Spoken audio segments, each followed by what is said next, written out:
ओम साई राम। मैं पूजा आज के इस अध्याय को आगे बढ़ाते हुए किस प्रकार काका साहेब दीक्षित जी को दिन में दोबारा से विठल जी के दर्शन हुए, इस कथा को साझा करने जा रही हूँ।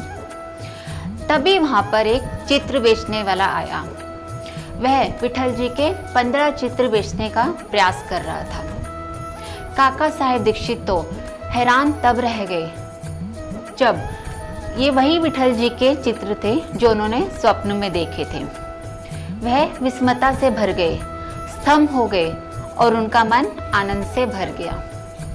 तभी उन्होंने 2 चित्र खरीदे और अपने घर पे स्थापित किए। जिस प्रकार कृष्ण जी की नगरी चारों वर्गों के भक्तों के लिए खुली रहती है, वहाँ पर आने वाले हर भक्त को धर्म मोक्ष की प्राप्ति होती है, उसी प्रकार शिरडी के साईं बाबा की मस्जिद भी चारों वर्गों के भक्तों के लिए हमेशा ही खुली रहती है।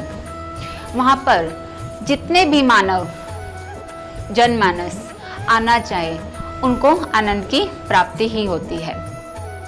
एक अकेली गोली मूबा नहीं थी जो साईं बाबा जी को विठल्ला कहकर पुकारती थी, बल्कि उनके कितने ही अन्य भक्त थे जो उन्हें विठल्ला कहकर पुकारते थे। और यह सब साईं बाबा की कृपा और आशीर्वाद से ही हुआ कि जो भक्त साईं बाबा में जिस रूप को देखना चाहता था, साईं बाबा उन्हें उसी रूप में दर्शन देते थे। इसलिए साईं बाबा हमेशा कहते थे कि मुझ में सभी देवी देवतियां विराजमान हैं। आवश्यकता है तो केवल तुम्हारे उन प्यारे नेत्रों की जो मुझे जिस रूप में देखना चाहते हैं। इसलिए गोली बूबा ने जिस रूप में साईं बाबा को देखना चाहा, साईं बाबा ने उन्हें उसी रूप में दर्शन दिए।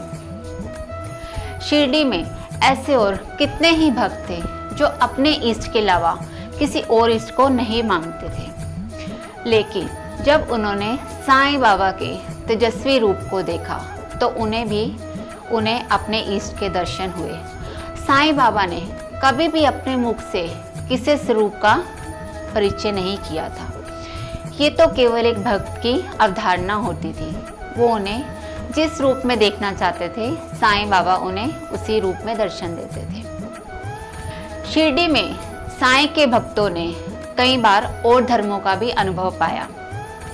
वैष्णवी धर्म के लोग साईं बाबा को वैष्णवी रूप में देखते थे। जो ब्राह्मण सिर्फ धर्म और शिक्षा की हामी भरते थे, उसके अलावा वह किसी और पर विश्वास नहीं करते थे, साईं जी की छवि और व्यक्तित्व ने अपना कमाल दिखाया।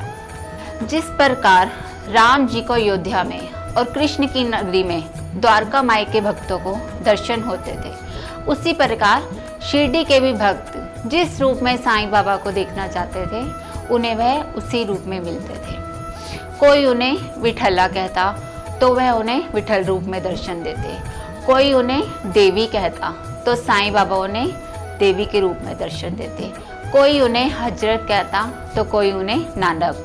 राम, कृष्ण, अल्लाह सभी उन्हीं के रूप में समाये हुए थे। जो भक्त साईं के जिस रूप को, जिस व्यक्तित्व को देखना चाहता था, उनके अस्तित्व को मान लेता था, साईं बाबा उन्हें उसी रूप में दर्शन देते थे। यही उनकी सच्ची निष्ठा का सप्रेम उपहार है।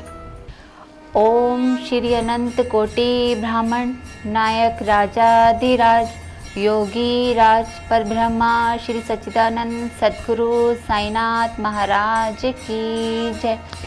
सबका मालिक एक। ओम साई राम।